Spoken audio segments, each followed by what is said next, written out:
All right, today's webinar is brought to you by TradersWay.com.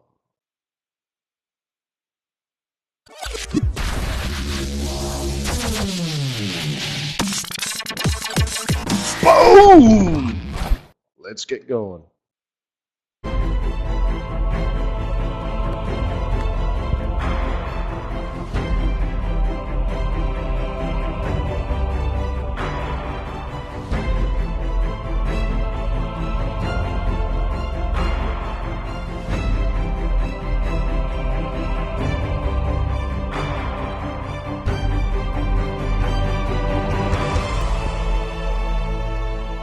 Whoop, whoop, whoop.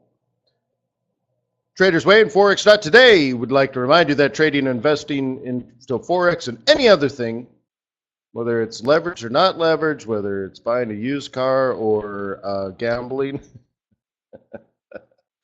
I don't know. I can't imagine what in the world isn't risky. But look, trading with leverage is extremely risky. And Forex is an efficient market, so every variable in the world, all in real time, matters significantly, and all of this is risk. What a lot of people try to do to mitigate their risk is look at past performance and kind of make some judgments. But guess what? That's still not indicative of future results, and that makes it even more risky. So it may not be appropriate for you or your mom or your neighbor, that guy at that party that kind of creeps you out. May not be appropriate for him either. So how about this? Stay small, stay humble, focus on the long term, and never risk money you cannot afford to lose. My name is Wayne McDonell. I'm the Chief FX Market Strategist for TradersWay.com, a lovely ECN that offers Forex, energies, metals, indices, and binary options to the smart trader. You want to be smart money? Open up an account at TradersWay.com. I do these sessions every single day, 7:30 in the morning, Monday through Thursday at Forex.Today, and every Friday at FX Street. Both are extremely popular webinars. Why don't you join us someday? Pull up a seat. If you're watching this as a recording, you'd be lame not to leave a like or even a comment. Good to see everyone this morning. How you guys doing?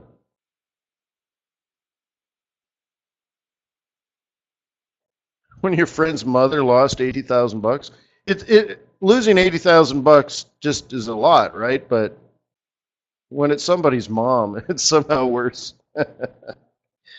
No. She's like, yep, no inheritance for you.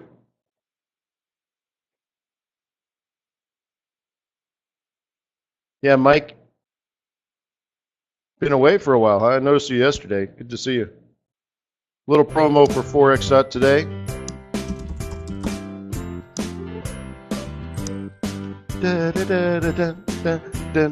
Makes me so happy. I'm so happy. Forex.Today. Every day. All right. Hey, how about some live market, huh? You like it, the Forex? Let's look at the pig. Let's revisit the pig, the British pound versus US dollar, or pound dollar. Ron, nice job on the video editing. Yeah, that wasn't me, dude. So check this out. This is where we were. This is our plan that we did in like April or May. And how are we doing? Well, it's moving along, isn't it?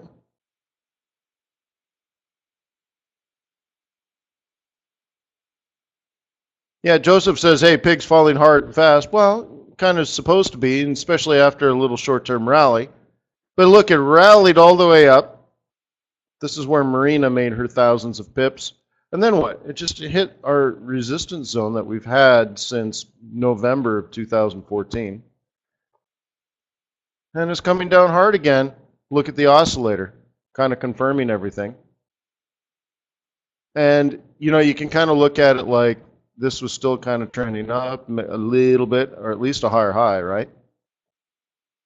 And then what?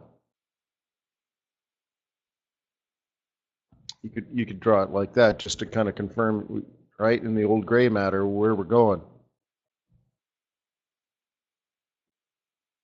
And just, I have it here, drawn in here. I have it that we make a lower low, lower high. We get caught around 58, which is our current top, and then it drops. So you can see where I'm wrong is it consolidated, made a slight higher lower high, then made the drop that I predicted, and then basically did the pattern that we did here, which is exactly the same thing, and it's totally cool, right?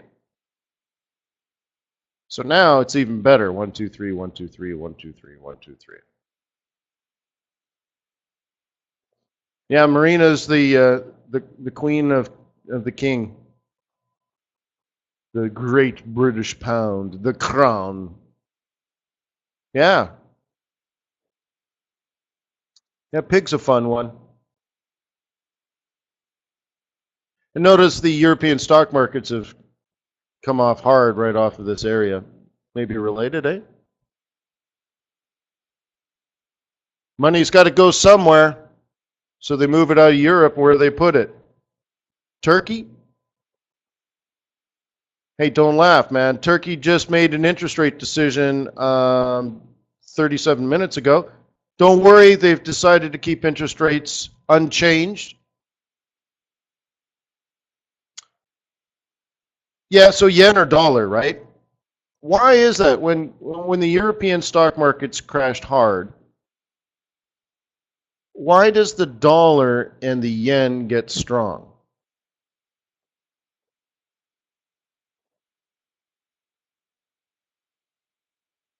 Yeah, the bond market. Safe haven, but why, right, Felipe?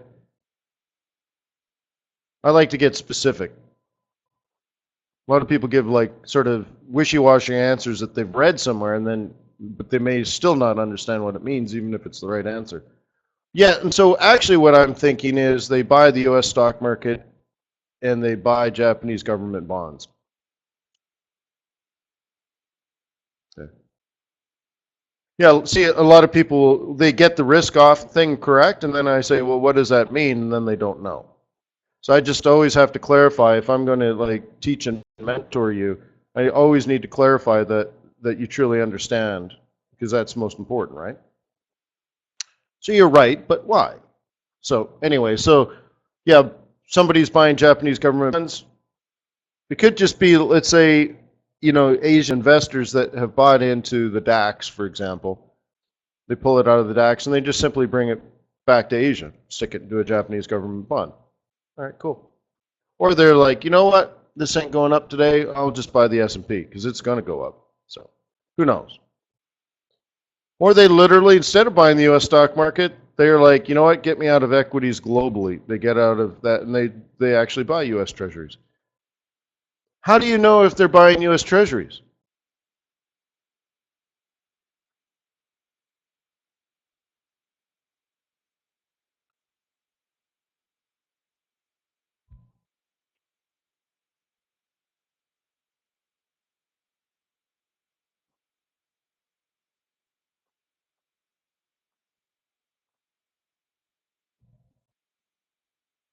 Anybody know? Bond prices increase and yields drop.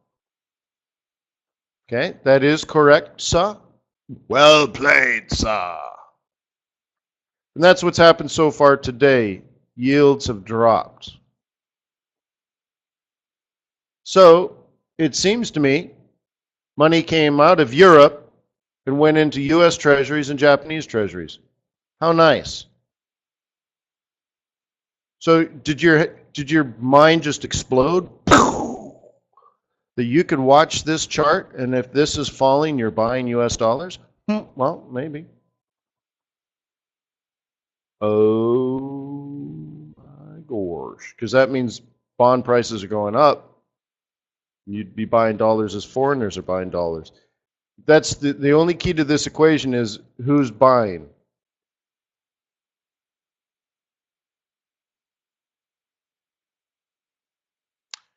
Is 2.1656, is this an important number relative to history?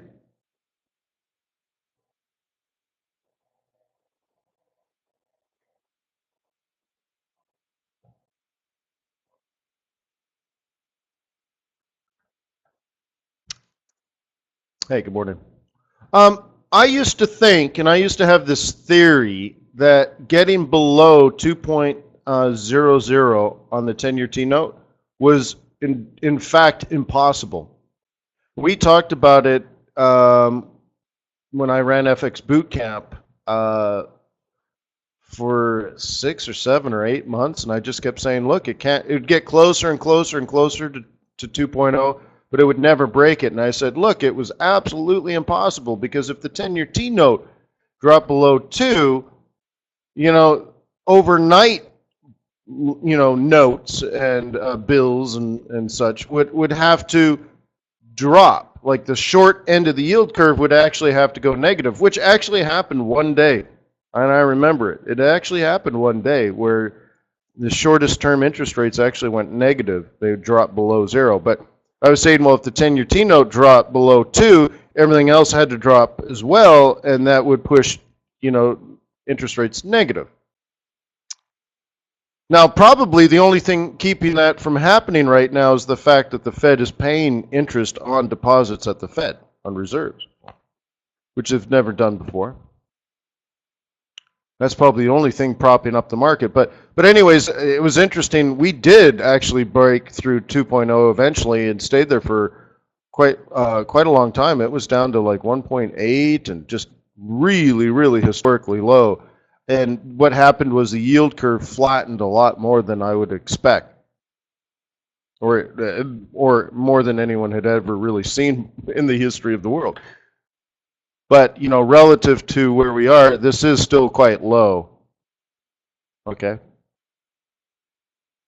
And if you follow the 2.0, over the last 5 years, just this small period here, and just this tiny little period here, did we actually dip below 2.0 in the 10-year T-note.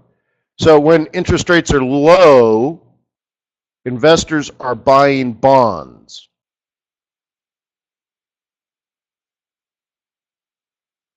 And much of the time, the dollar was strong because foreigners were buying bonds.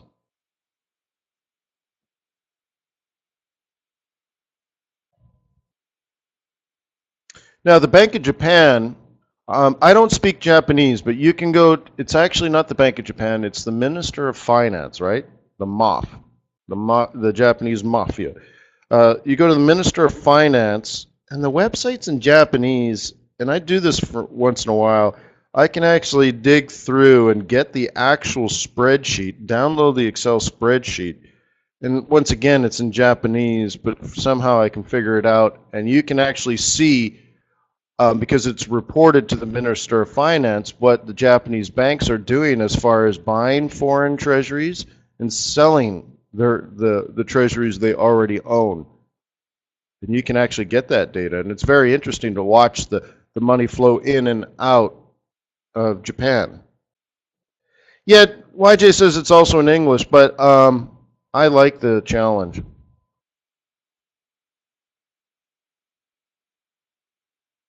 It's still not, yeah, and YJ's right. Oh, you can get the file, but it's still a complicated spreadsheet. You still kind of have to look at it, find the data that you want, and then say, what does it all mean, Basil? But it's interesting. It's one of those things where, like, I don't know what the heck I'm doing, but I'm a currency trader. And it feels good. Feels smart. Whatever I'm doing, I don't get it, but I feel smart. And hey, man, nothing wrong with that. Trying to build some confidence. So anyways, have you guys forgotten about this pattern? I know we revisit it maybe every 2 weeks or something. I drew this pattern when I begged people to look at their long-term charts, print them out with a basic strategy so that they have a bias, and you actually write on it something like "sell British pound," and you put it on your wall. Do you guys remember doing that exercise? I said, don't worry about it. I know nobody's going to do it. Maybe 2 or 3 of you guys, but no one else. But my idea was that even while you're booting your computer and you're waiting for Windows to load, you're staring at the chart and it says sell British pound, and you're realigning sort of your mental focus. Your subconscious is realigning with your conscience, right? With your consciousness. And then you sit down, you're like, that's right, I'm a bear on British pound. And we just kicked off of a 50%, and it made a 1, 2, 3 reversal pattern. So even though it's been up for a week and a half, I'm going to sell it off that 382 because I'm in control of my behavior. That's all. Yeah, no. Everybody said, Wayne, that's really good. Wayne, I'm going to do it. Oh, yeah, yep, that's what a professional trader would do. They would have a long-term focus. They wouldn't just trace price around, everybody said. And I said, good, print it out, do it, put it on your wall. I dare you, I double dare you, I triple dare you. Triple dare you with pinkies. I don't know what that means, but, and of course, very few people actually do it.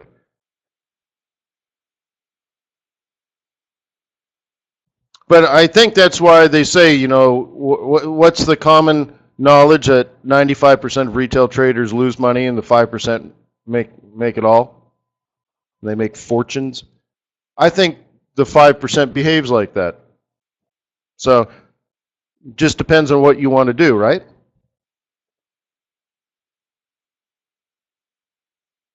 Was that too harsh? Was that too in your face? I took it a little too far.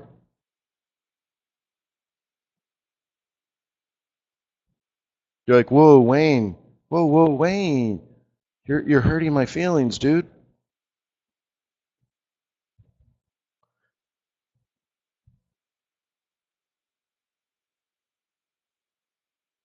But we did do that, right? For like a week, we talked about visualization and developing a bias and trading in the direction of your bias, and having a longer term focus and planning next month's trade today. Do you remember all those videos? Planning next month's trade today. Well, it's been then to now, and here we are. So I just want to make sure, it's there. Rick, I don't trade with Ikimuku, but YJ does, and so maybe we can get YJ to come in sometime and do a special event. He's highly qualified, being Japanese and all. I don't think you need any other requirement. In fact, YJ translated everything in English and brought it to the Western world. All the way from Japan. And yeah, you can buy his book. It's $950.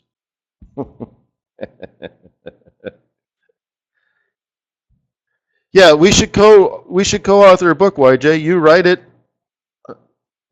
and you write it. I'll take 30%.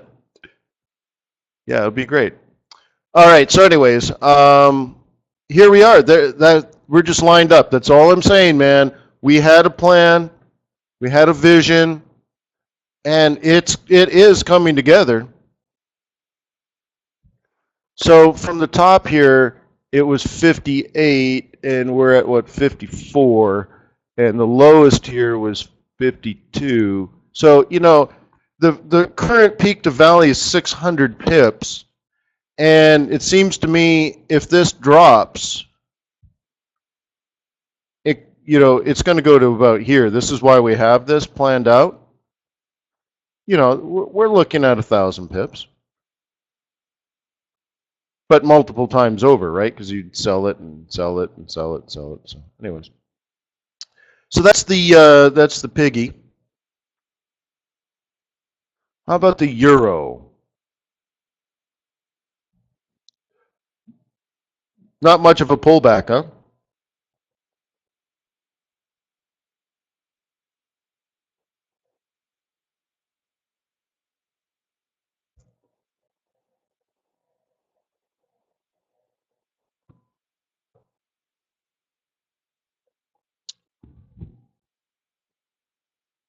Yeah, just sort of consolidating and stuff. But you notice it kick off the hourly 21? What was our discussion yesterday?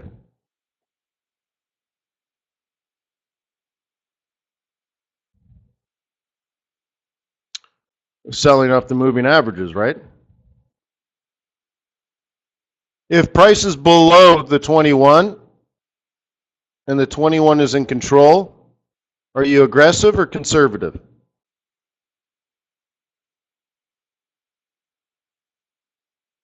Yeah. I know it. I know that that's a tough one to catch. But that was the goal, wasn't it?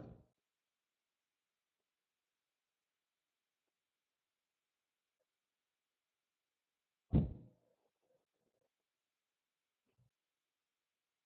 mean, we're just talking about this blip in here, right? It's catchable, especially if you had a plan, but I understand way down, way up, way down, all over the place. But what's the basic move here? What do you see? 21 is below the 55. Price is below the 21. All you're doing is selling, right? Do you guys remember that conversation Thursday maybe of last week? The only thing in the world you could possibly do is sell. And since you're selling, all you could possibly do is sell high at resistance. And wouldn't a cluster of a moving average and a psychological level of 12 be pretty straightforward?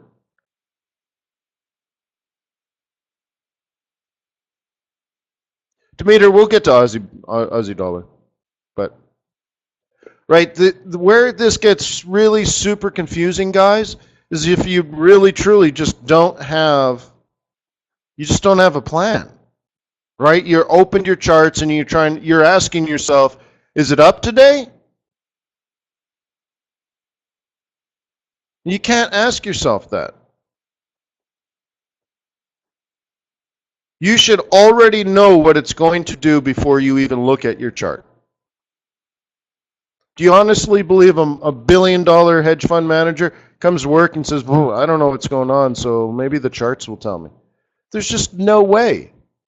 So if you can only do one thing, okay, imagine you can only do one thing. Would you buy Euro USD or would you sell Euro USD? Don't even look at the chart. Then ask yourself, would you sell at 1200 when there's a 21 EMA there? When the 21 is expanding away or diverging away from the 55?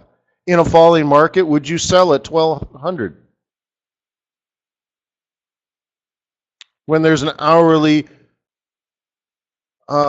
moving average. So when you think of it that way, it's really simple, isn't it? But I know you get caught into the price action and it complicates things. It only does that if you're failing. I want you to understand that. You're failing in that scenario because you're chasing price and you just don't know what's going on. You're like, and you're a mess. But when you got the basics, like I'm going to sell it at 1200. Why? It's a psych level. It's a lot more clear, correct? Failing and flailing, right? Right?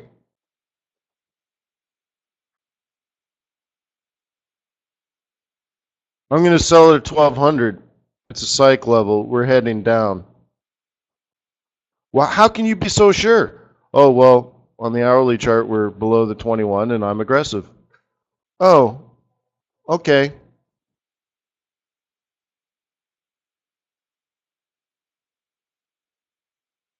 Well, okay, Jimmy. James makes a good point. Stuck to his guns, and you got crushed by the longs. There's a difference between selling in an uptrend and selling in a downtrend. And for some reason, people confuse what I'm saying with that. And I'm not saying it's you, but it sounds like it might have been you. You're bearish and aggressive when price is below the 21. In a bullish market, the price is above the 21, the 21's above the 55, the 55 is above the 200, and this is going up and up and up and up and up. Well, James says, how do you know when the uptrend is coming? Well, price action will help. But at some point, you're going to lose money.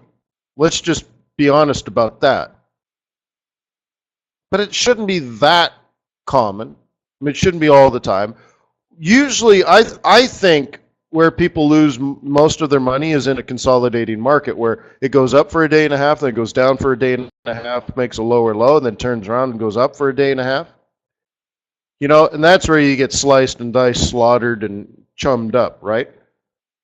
But a change is actually not that complicated, right? So let's look at the sort of the middle of the chart here. Higher high, higher low, higher high, higher low, higher high, higher low, higher high, higher low, higher high, lower low. That's how you know. So for the bulls, they bought, they lost, and it's over. Right at this point.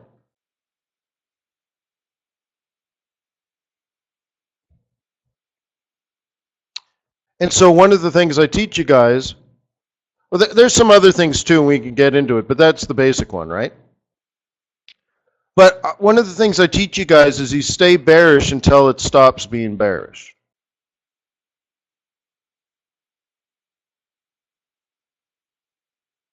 Okay. This is a big warning sign. And then if it drops and does this, it's over.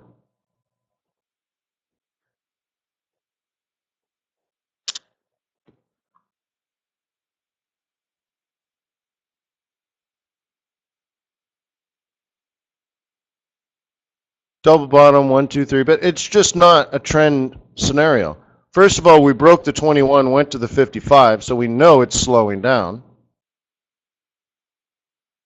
So now we're bearish and conservative, and then it double bottoms and pops, it's over, it's done. Just like this.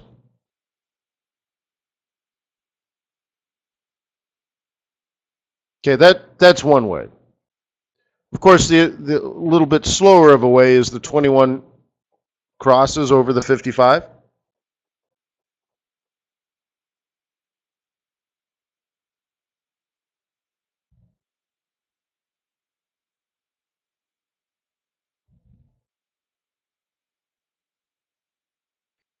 You took a trade, okay, Kenny, so you have a stop on it, right?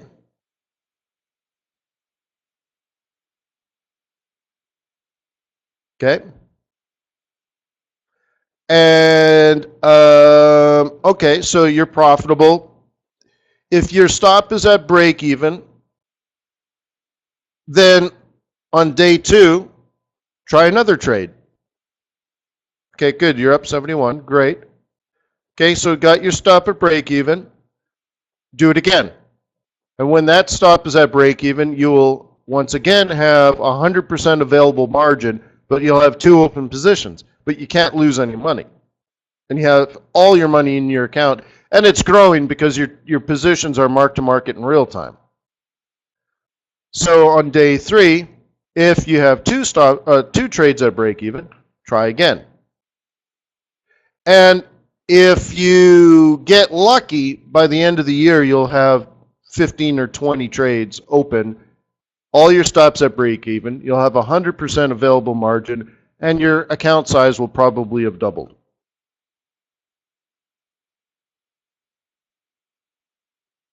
And you have no risk in the market.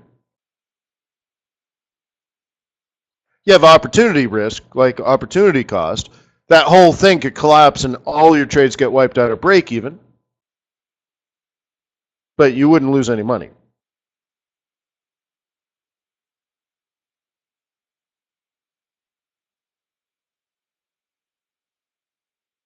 Kenny says, keep moving your target. Well, if you're commenting on this, what we talked about yesterday, then there is no target. The target is December 31st.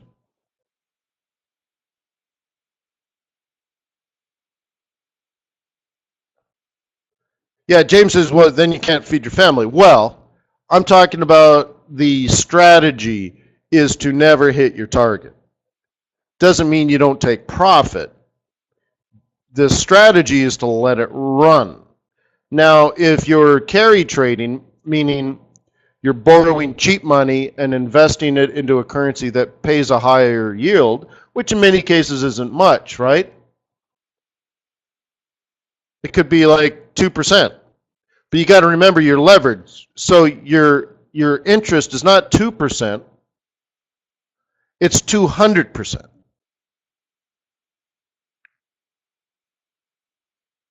Because you put in 1,000, your position that's earning 2% interest is 100,000.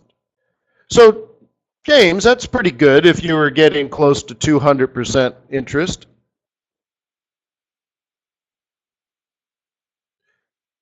You know, I don't know. And then the thing is, what's the likelihood if you did get a dozen or so trades open between now and the end of the year, right? Between now and the end of the year, you have 12 positions open. What's the likelihood on December 31st you get knocked out at break even on all your trades? I'd say probably pretty low. But what are the chances that if you're up 71 pips on your first day, how many pips will that one trade have, 3 months from now, if it's still open and the trend is still valid?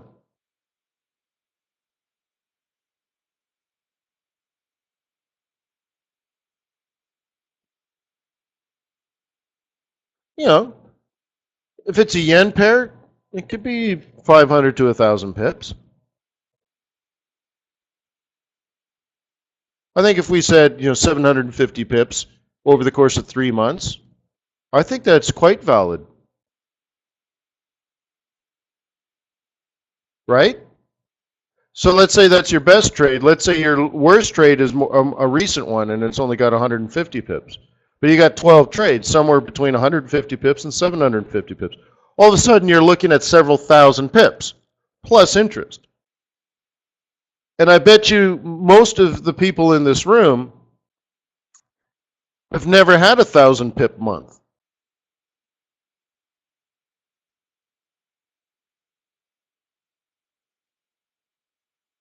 I know several of you I've mentored and coached, and I've seen you hit your 1,000 pips for the first time. And you're like, oh my gosh, Wayne, I thought it was totally impossible.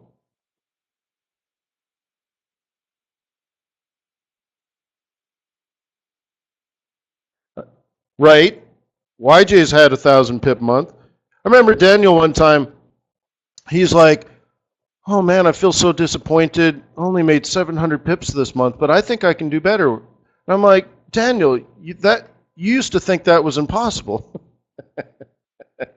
And now you're like, it's mediocre. You're like, oh, I know, I just made a couple mistakes, but I can do better.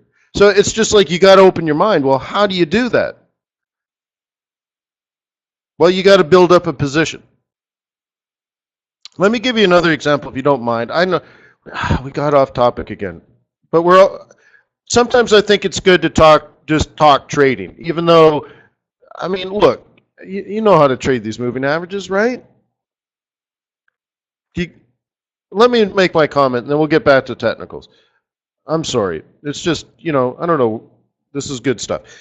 How do you make a bajillion dollars? Would you like me to talk for 6 minutes on how to make a bajillion dollars? Okay. Is it truly through diversification?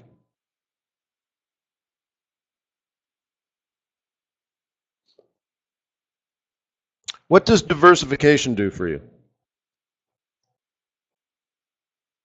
It lowers your risk. So, reward is a function of risk. So if you want to make big money, do you remember, what's the guy's name? John Paulson? His quant came to him and said, you know what, the real estate market's going to crash. Like, shut up. Quant comes again. Look, I think the real estate market's going to crash.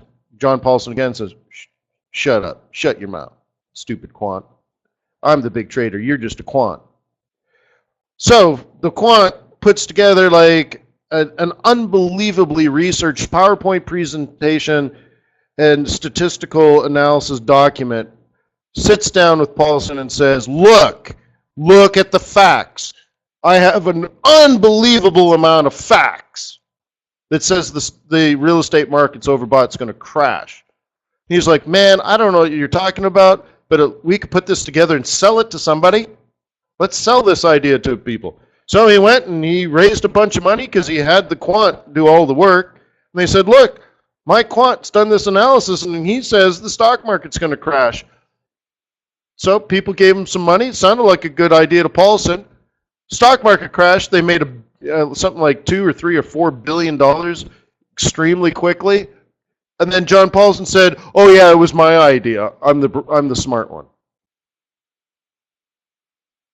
Because he personally made $1 billion in one day. Personally. So he's smart, right? No, he's an idiot. So what did he do now that he's got $1 bajillion? Raises another fund and says, you should buy gold on the way down. Keep buying gold. Let's go to some third world countries and buy the actual mines. And let's buy physical gold. And let's get gold futures and anything with gold. Let's buy some gold. And he lost it all because he's an idiot. He just got lucky with someone else's money. But how did he make so much money so quickly? He put it all into one idea. No diversification. All right. So if you were going to be smart, how can you do it, but without betting the farm, as Felipe says? If you were smart, you would do it without taking on that giant risk. Yeah, you'd give it to me. So, WWWD, what would Wayne do? I would go with an idea like the yen's going to weaken. This is how a fund would be formed. Okay, so you have a manager of a fund, so it's your company. Okay, it could be Wayne McDonell and Partners. Wayne McDonell and Associates. We manage people's fund money, right? And we have a fund for you. I'd like to launch it. Here's the prospectus, right? Here's the disclosure document. And here's the little PowerPoint presentation. Let me tell you what we're going to do. We're going to sell the yen. Do you want in?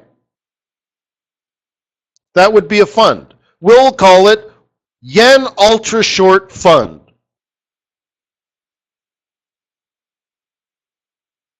Okay? And then I'll say, oh, by the way, if you said yes to that, I'll say, oh, by the way, we also have another fund over here. And we call it the Dollar Ultra Long Fund. And all it does is buy dollar. Now, the yen thing over there, all it does is short the Japanese yen. That's all it does. But it does it very effectively because it sells the yen against everything in the whole world. But this fund over here, this other fund, the Dollar Ultra Long Fund, all it does is buy dollars. Okay? But those are funds, and that's how you would structure something like this. Okay? And then you would go and do that. So that's your idea. Now, this is a little tricky, but let's compare it to what you might have already tested. You might have already tested the strategy of having no idea what you're doing. Maybe I'll buy some today, maybe I'll sell some today. I don't know. Depends on which way the wind blows. Has anyone validated that strategy yet? Have you tested it and validated whether that works or not? Someday you're a buyer, some days you're a seller. You might be in it for 3 minutes, you might be in it for 3 hours. Don't really know. Not really sure. I plead the fifth, you can investigate. Get the record straight.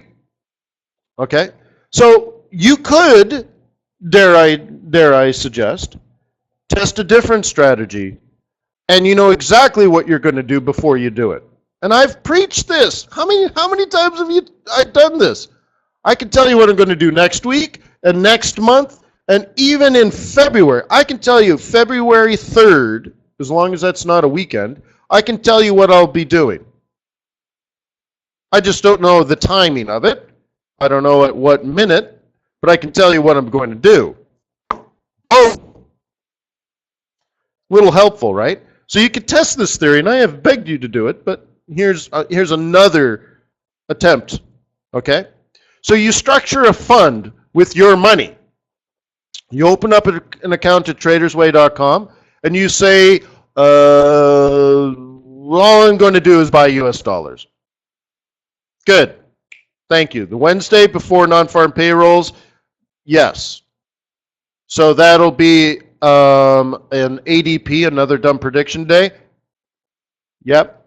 So guess what? I'm going to buy some dollars and sell some euros. So how about this? If you don't like the dollar, let's say your country's overexposed to it because it's already pegged, why don't you start a euro ultra short fund? All you do is sell euro. If euro's strong today, you don't sell it. If it's in a downtrend, you sell for effect. But you know what you're going to do. You're going to sell now or you're going to sell later. And you have to do it because it's law. Why is it law? Because it's written in your disclosure document. And if you give that to your client, you have to do it. Right?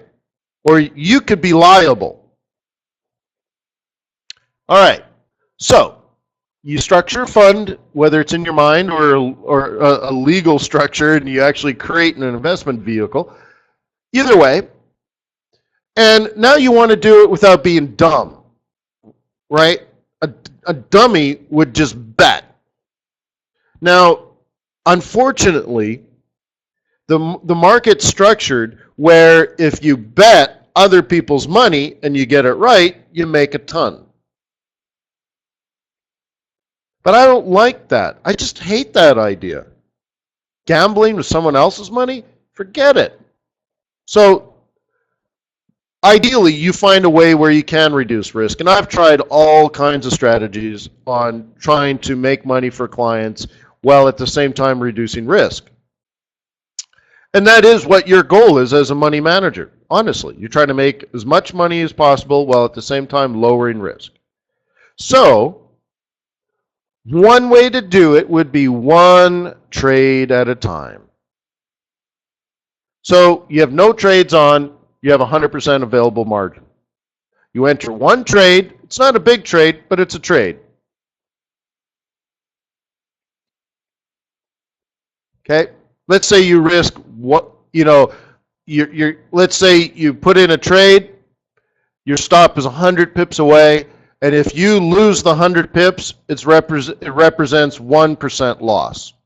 You still have 99% of your money. You understand where we're at here? If you lose 100 pips, you lose 1%.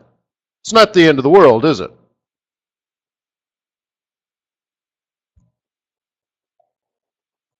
Okay. You enter the trade. 100 pips is enough too, isn't it? Right? 100 pips is enough. It's a lot, but now you don't have to worry about timing so much. It kind of reduces the volatility issue, right? Where you do the trade you want, but then you get knocked out, and then it goes, and you're like, oh man, my stop was too close. Well, then don't have it too close. Crying out loud. So anyway, so you put your trade in. Your stop is like an average daily range away. You see what I mean? A one full average daily range away, which means you'd have to be wrong all day to get knocked out. It's unfortunate. It's a pretty big loss. But, the Dow Jones Industrial Average will lose 1% in a day. Nobody cries about that. So, all right, cool. Great. You risk 1%, and you're probably not going to get knocked out. That's my point. you're probably not going to get knocked out. It might take you 2 days to lose that kind of money, but you're not going to get knocked out. And the only way you'd probably lose is to buy high or sell low. But that's not part of the strategy either. So I don't know where you got that. So if the market's falling and you're a bear, you sell the rally and you should be good, unless there's a short-term reversal. That can happen. And you take the loss. Okay? So anyways, so you enter the trade, but you traded in the direction of the trend, the direction of your fundamental bias. You're going to get lucky more than you're going to get unlucky just because you're betting with the fundamentals and the long-term trend and all that kind of stuff because you've done your analysis and your homework. Awesome. After a day or so, your trade's up 50, 60, 70, 80 pips. You move to stop to break even. Now, what is your available margin? You have one open position. You risked 1%. Stops at break even. How much available margin do you have for a new trade? 100% of your money. In fact, your account has grown, not by much, but by almost 1%.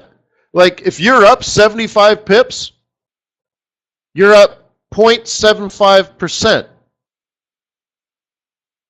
So compared to yesterday, you almost have 101% available margin, right? But anyways, your account size has grown and you still have all your money. So don't get out. Ever. Until the fundamentals or long-term technicals have changed. And they don't change that often, my friend. So on day 2, you notice that there's been a pullback. Why is there a pullback? Because there's always a pullback. It pulls back, you're right at support and resistance, right where you want to be. You enter a second trade.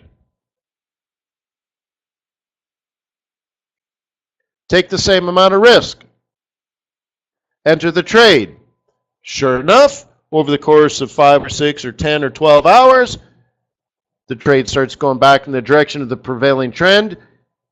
Your stop was far enough away that you were not risking much, and you're not likely to get knocked out.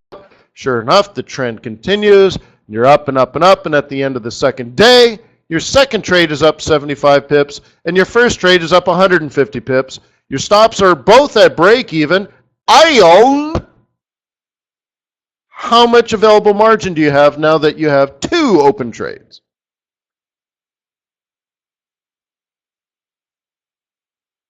%, available margin.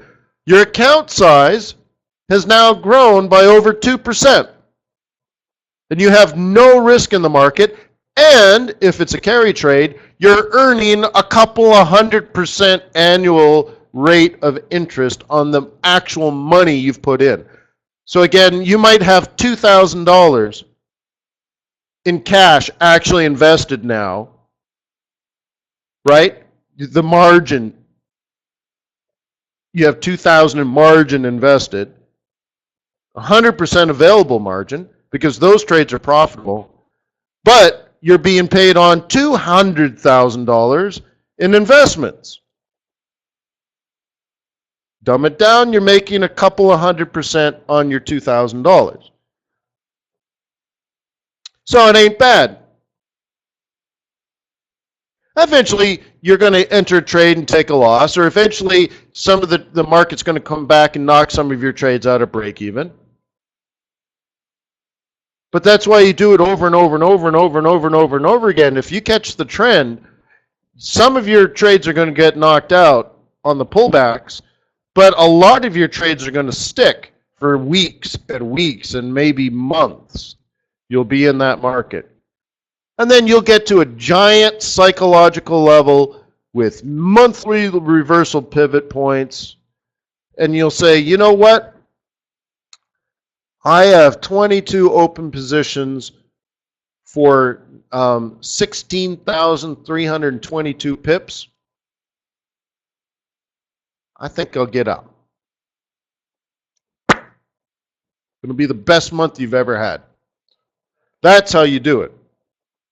Because you know you can't scalp your way into 16,000 pips.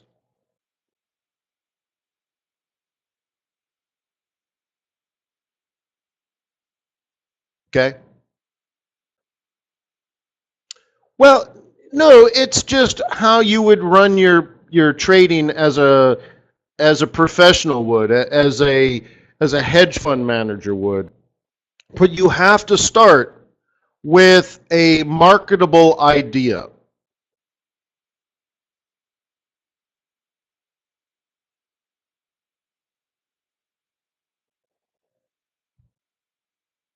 So you say, Ron says to me, "Hey Wayne, give me $100,000." I'm like, "Why? What are you going to do with it?" I don't know. It all depends. I don't know.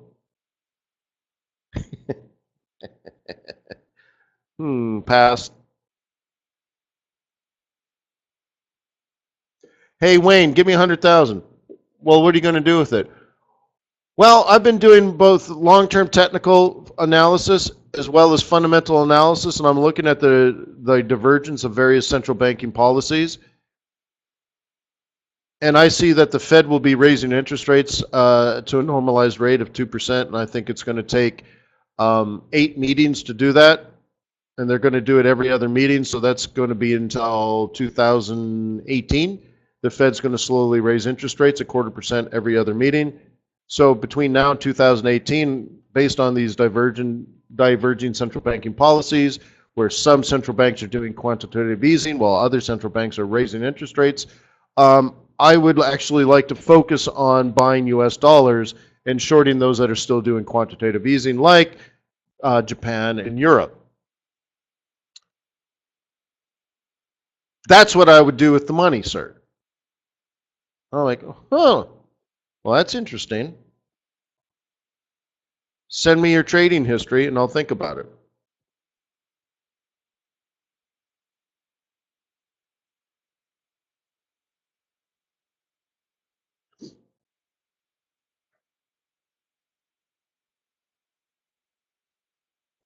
Semba wants to know how much a professional trader can make per month.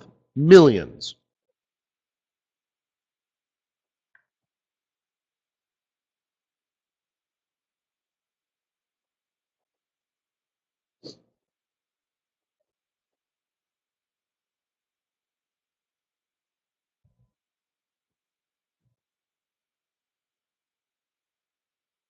All right, so let's get back to some trading.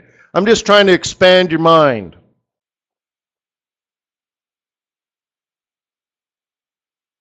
Well, Joseph, I mean, that's an easy question now. By using a standard lot. Well, take the number of pips and multiply it by how much you make per pip per lot. It's easy. If you make 1,000 pips a month and you trade on a standard lot, you'll earn $10,000. It's easy. So whatever your account size is, right?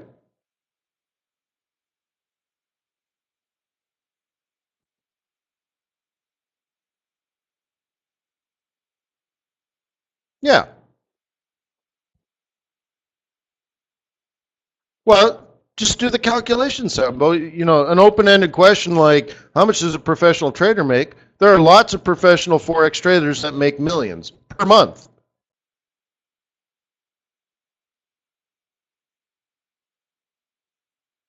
So John Taylor, who ran the first Forex fund ever that I know of, used to pay himself $125 million a year. But he only did that for 20 or 30 years. So there's an example.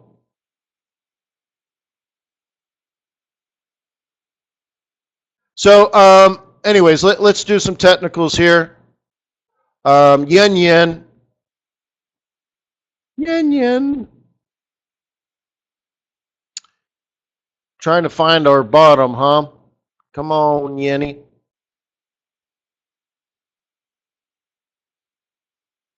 I've been in situations like this before, guys, where you sit and wait for the yen for months and months and months. You have to stay very patient. And what happens is the vast majority of the market gets out. Yeah, sure, Nuno.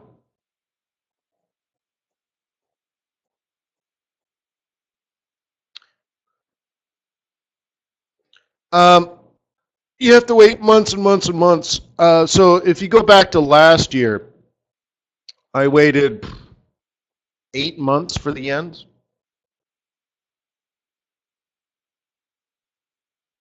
where it did this for 8 months.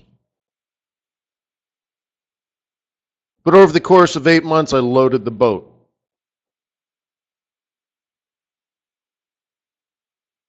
Just like we had talked about.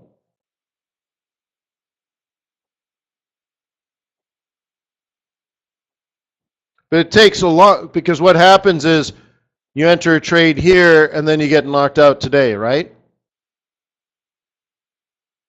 It's unfortunate, but so what? Oh, but Wayne, I could have made the pips here. Well, then you should have done it. What's your strategy, dude? Can't have both. Have a strategy. So if your strategy is to buy and hold, then buy and hold it. Just don't take any risk.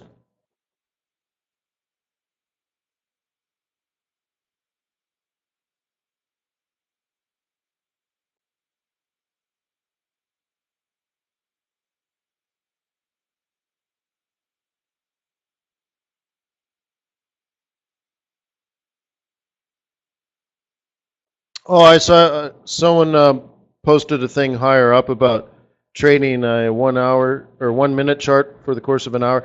You know, that was James. You know, I've done that. I've done that once or twice. We could do it again. And then I've sped it up so that I've traded a week's worth of data within the hour. I've done where I made 6 binary trades in the course of an hour. But after a while, it just feels like I'm a, a pony, a pony at a circus show. Come out and do it again, Wayne. Come out and do it again. Uh, that's not how you make big money.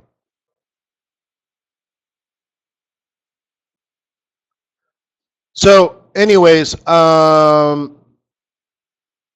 yeah, down in here is where we want to buy. So we have a down day today. And the question is, do I want to buy this now? Or do I want to buy this later?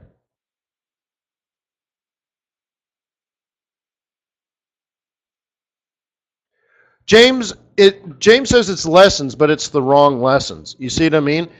Coaching you guys to trade more is not what you need. Yes, it might be interesting to watch, but it's enticing you into the wrong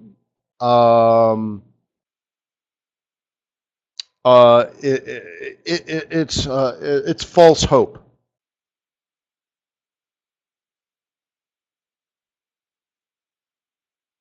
Okay? So, yeah, it's interesting. I do it from time to time just to reaffirm I actually know what the heck I'm doing. But then after that, you should actually listen to what I'm telling you to do. But see, here's the thing.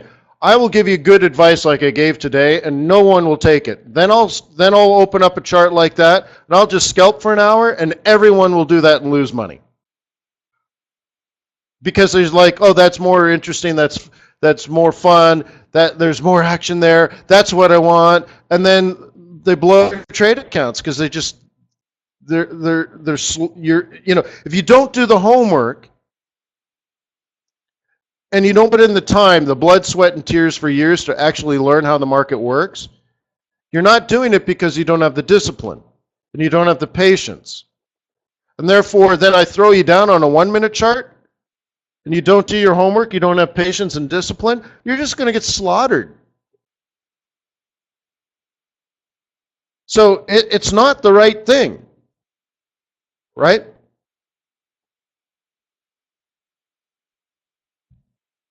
But it's hella fun. Well, you said, 1 minute chart stuff, but even then, so what I would rather you do is like when I show a chart like that pound dollar, I show you, now whatever.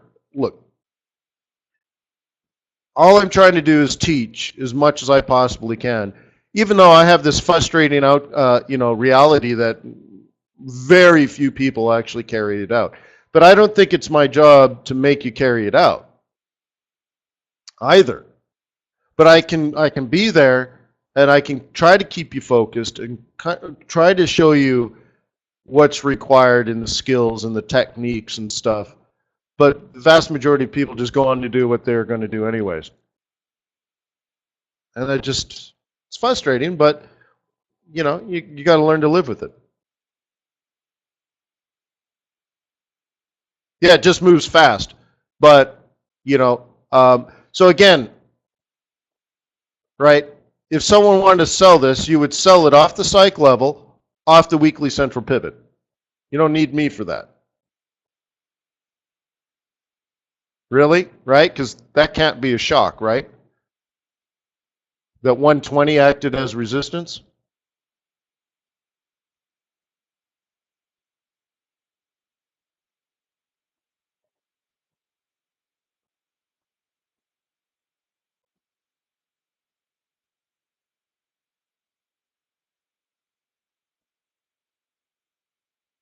Yeah, Ron's talking about the fundies course. I do have a fundamentals course. I don't like mentioning it too much because I don't like selling you guys stuff, but it does cost money. And then TradersWay said that they would pay 51% if you open up a trading account with TradersWay. So I'll put the link in here. It's training.fxbootcamp.com. There's also a link right on fxbootcamp.com that says fundamental training course. And then here, I'll show you that. And then I don't want to say any more for today. But since some people are asking about it. So you go to FX Bootcamp. This is my proprietary trading team. You go to FX Bootcamp and you click your fundamental analysis training course.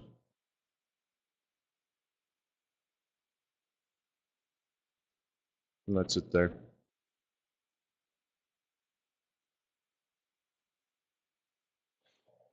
So anyways. Oh yeah, let's get to the Aussie. But anyways, I just want to point out that a lot of these things, let me put this in perspective and then we'll move back to Aussie. If you could only sell this pair, if that's what you had decided to do, with a psychological level of 120.0000000 be a place where you could consider shorting, especially if you got the right price action? I mean, just off the top of your head, especially if you were below it and you rallied up. See, remember, you can't sell at support, but you can sell the retracement because then it becomes resistance. I mean, just like a no-brainer, just absolutely beyond easy, no-brainer, the psychological level. Now, you don't know if you're going to short, but you're going to look for like reversal patterns there, right? You're going to say, are there orders there? Are other people going to short there? I mean, it's a huge psychological level everybody on the planet could see. I might consider selling that, right? Yeah. Now, would it help if it was also the weekly central pivot point?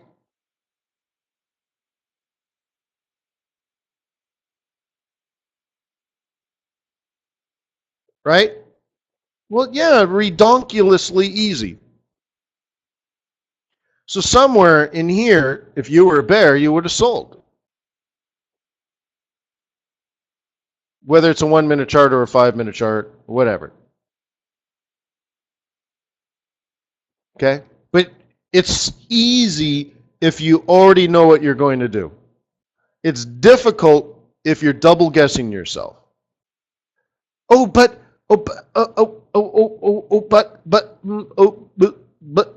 So you just can't do that, my friend. That's all. I'm not trying to, well, I'm kind of trying to piss you off a little bit, but I want you to change your behavior.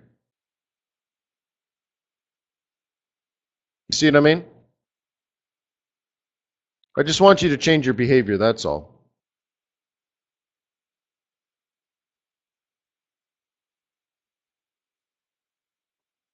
All right, so Aussie. All right, so you had a question about Aussie?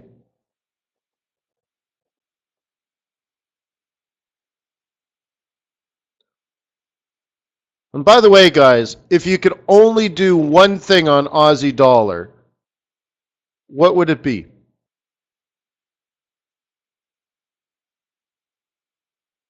If you wrote it down on paper 3 months ago, 6 months ago, I mean, my strategy on Aussie dollar has not changed in about 3 years.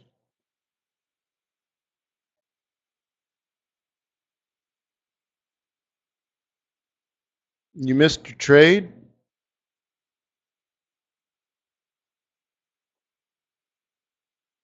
All right, well, so I'm not sure what your question is, but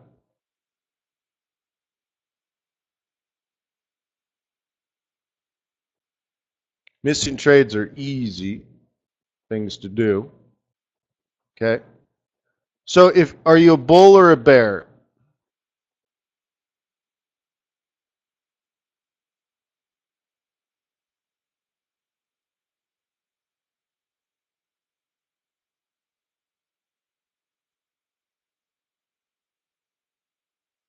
Okay. So there's a double top, followed by a bearish engulfing candle, followed by a bearish engulfing candle. Um, but the FOMC thing scared you out, right?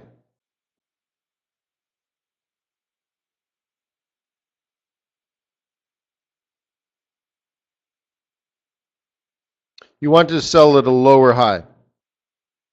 Well, the best one here is the 382 or the 50%. Hey, Horace, was this our, we actually set this up, didn't we, Horace? That's exactly what we set up, right? Not just a yes, but yeah, to like that's exactly. So yeah, you might have missed it. So Horace and I were actually working together. I'm mentoring Horace, and I had him identify yesterday's trading range and highlight the distance between the 382 and 618 Fibonacci retracement. And then I had him drag over a line here. Oh, so that would have been your 618. So we had them drag over here. No, it was your 382. No, anyways, boom.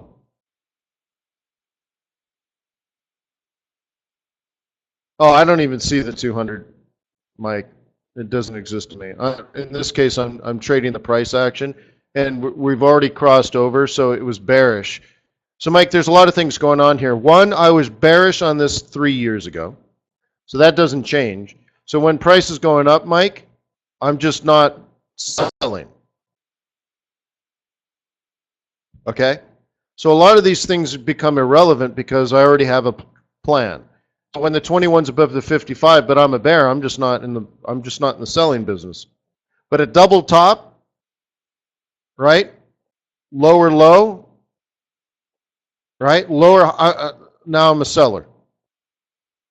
So yeah, so anyways, Horace and I did this last night in the Asian session. In fact, it was after, I think it was right around the Tokyo Open.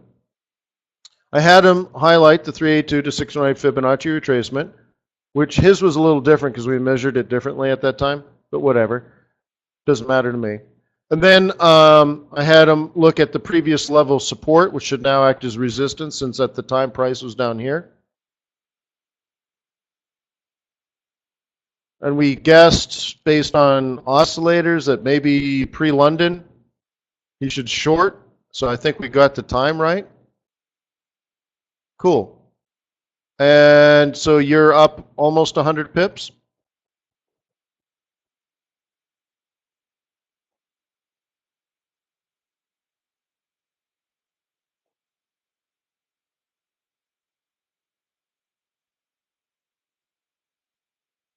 KG's got 50. Yeah, correct. So almost, yeah, Horace has not quite 100 pips. And that's how it's done.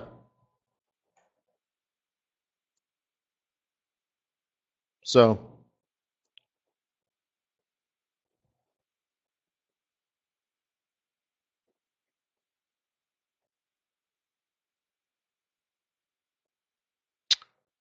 coolio, huh?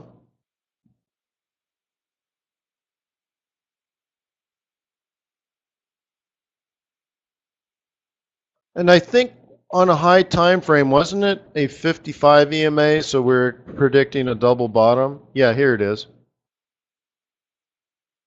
So here's the second sell, and I think we predict it's only going to drop to 69 and a half or 70.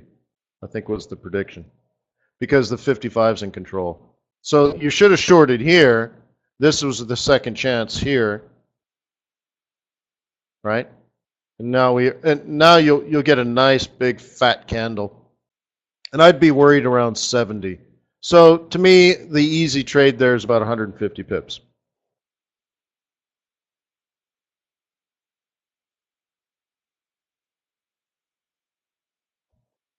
Bada bing, bada boom. Good job, Horace. I'm glad you grabbed it.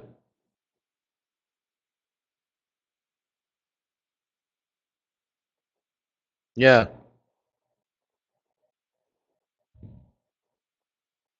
Yeah, I don't mentor very many people, maybe one person at a time sometimes, but I do it. And those moments feel fantastic when you see someone's eyes and they just light up because now they get it. They're like, "Yup, there you go." Late, but it was a second chance.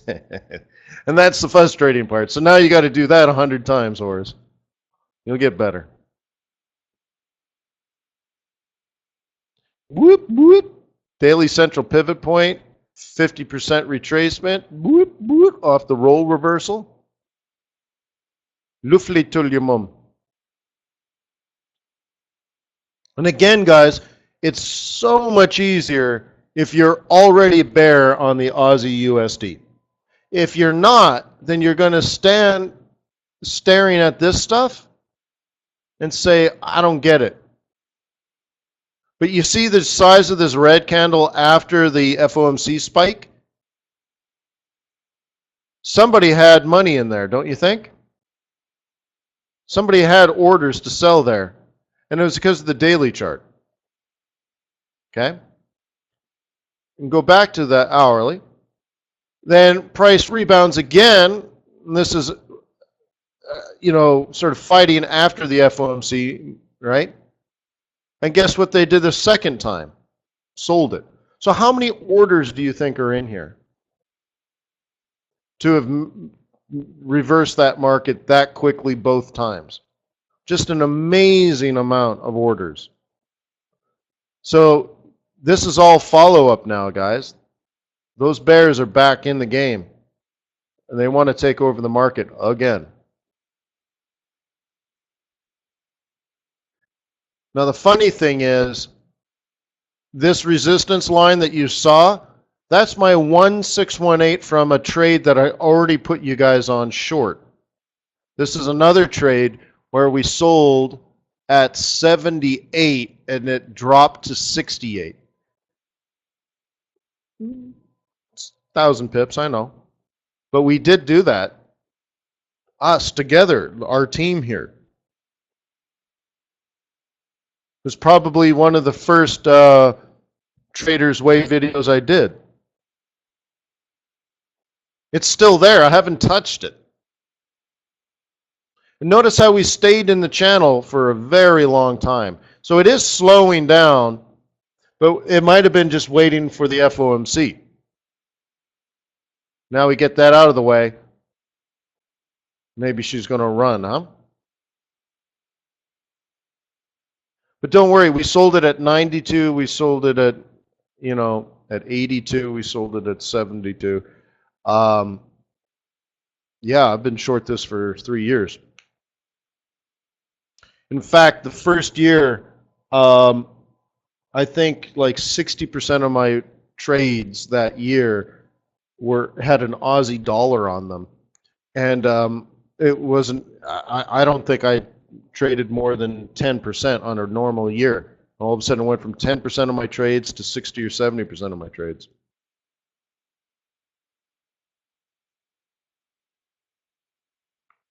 Interesting, huh? But anyways, the reason I have this orange line here, the 382 retracement predicts the 1618 extension. We consolidated there. Isn't it neat how we stayed there for a month and a half? Then it made the lower low, lower high, lower low, lower high, lower low, bigger retracement. And someone could have it marked up like this. Okay. I'm worried that the 55 is in control now, so I'm not using a fib in my mind.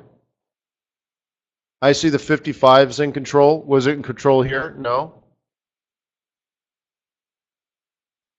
Was it control here? Well, this is because it's a fresh cross, and sometimes you just kind of, they're still too close. So sometimes it appears that way. I don't consider that really a 55. So I feel like this is slowing down. We hit the 55, and I'm expecting a bottom. It could be a bottom, it could be a lower low, but then I think we need to take a breather. Demeter says, so if 55 is in control, we should avoid fibbing. What I'm suggesting is that if the 55 is in control, you are vulnerable to support and resistance, and it might not make a lower low or a higher high. It could, but the probabilities have changed.